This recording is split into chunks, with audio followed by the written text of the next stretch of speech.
Hi friends, இன்றைக்கி நான் உங்களுக்கு செஞ்சு காணிக்க போகிறது இட்டாலியன் கிளாசிக் ஒரு பாப்புலரான சிக்கன் பிக்காட்டா. இதை லெமன் சிக்கன் பிக்காட்டான்னு சொல்லுவாங்க. ஃபஸ்ட்டு 2 போன்லெஸ் சிக்கன் பிரெஸ்ட் எடுத்துக்கோங்க. அதை பட்டர்ஃப்ளை பண்ணிக்கோங்க. தின்னாக கட் பண்ணிவிட்டு ஒரு மீட் மேலெட்டை வச்சு நல்லா பேஷ் பண்ணிடுங்க. உங்களோட சிக்கன் பிரெஸ்ட் வந்து ஈவனாக இருக்கும். அப்போ தான் ஈவனாக குக் ஆகும். ஸோ இப்போ வந்து சீசன்டு ஃப்ளார் பண்ண போகிறோம். மைதா மாவு 1/2 கப், சால்ட்டு, பெப்பர் இதை ஒரு பவுலில் போட்டு நல்லா மிக்ஸ் பண்ணிடுங்க. அதுக்கப்புறமா நம்மளோட அந்த பேஷ் பண்ணி வச்சுருக்கோம் அந்த சிக்கன் பிரெஸ்ட் அதை எடுத்து இந்த மைதா மாவில் கோட் பண்ணிடுங்க.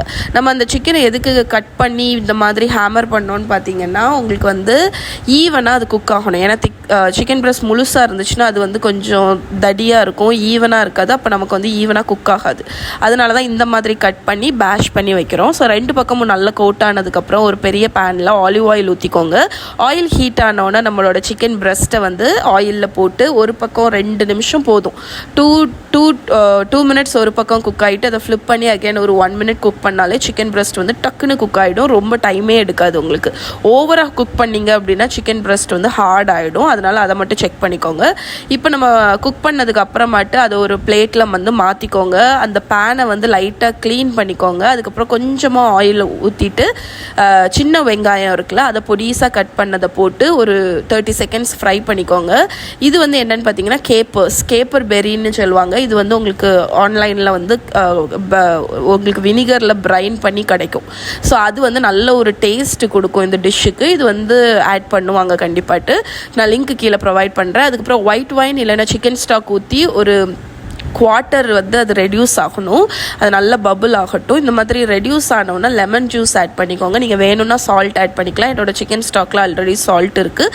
அதனால் நான் தேவைப்பட்ட ஆட் பண்ணிக்க போகிறேன். இப்போ நம்மளோட சிக்கன் பிரெஸ்ட்டை வந்து ஆட் பண்ணிடலாம். நான் எக்ஸ்ட்ராவாக கொஞ்சம் சிக்கன் டெண்டர்ஸ் இருக்குல்ல, அதையும் வந்து ஃப்ரை பண்ணி வச்சுருந்தேன். ஸோ அதையும் ஆட் பண்ணிட்டேன் இந்த சாஸில். ஸோ இப்போ வந்து 2 பக்கமும் சாஸில் லைட்டாக கோட் பண்ணிவிட்டு அது நல்லா குக் ஆகிடுச்சு. ஒரு 30 செகண்ட்ஸ் குக் ஆனதுக்கப்புறம் பட்டர் ஆட் பண்ண போகிறோம்.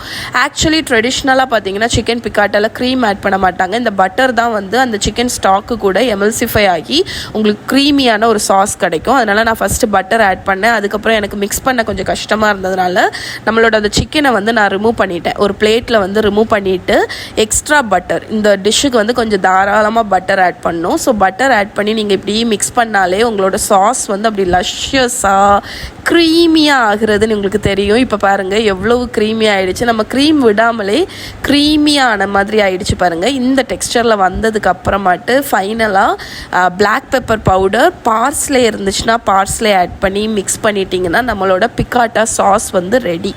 ஸோ இப்போ வந்து சர்வ் பண்ணுறதுக்கு நீங்கள் ஒரு சர்விங் பிளாட்டரில் நம்ம அந்த சிக்கன் வச்சுருக்கோம் தெரியுமா, அதை அரேஞ்ச் பண்ணிடுங்க. அதுக்கப்புறமாட்டு இந்த க்ரீமியான சாஸை வந்து அப்படியே அந்த சிக்கனுக்கு மேலே ஊற்றிட்டு எக்ஸ்ட்ரா கொஞ்சம் பிளாக் பெப்பர், லெமன் ஸ்லைசஸ் வந்து கட் பண்ணி வச்சுருக்கேன், அதையும் மேலே ஆட் பண்ணுங்கள். ஸோ எனக்கு வந்து ஆக்சுவலி லெமன் வந்து இந்த கிரேவியில் ஆட் பண்ணுவாங்க. ஆனால் எனக்கு வந்து அது கொஞ்சம் கசப்பு தந்துருமோன்னு நான் ஆட் பண்ணல. ஸோ ஃபைனல் கார்னிஷ்க்கு லெமன் ஆட் பண்ணி சர்வ் பண்ணிங்கன்னா சிக்கன் பிக்காட்டா ரெடி.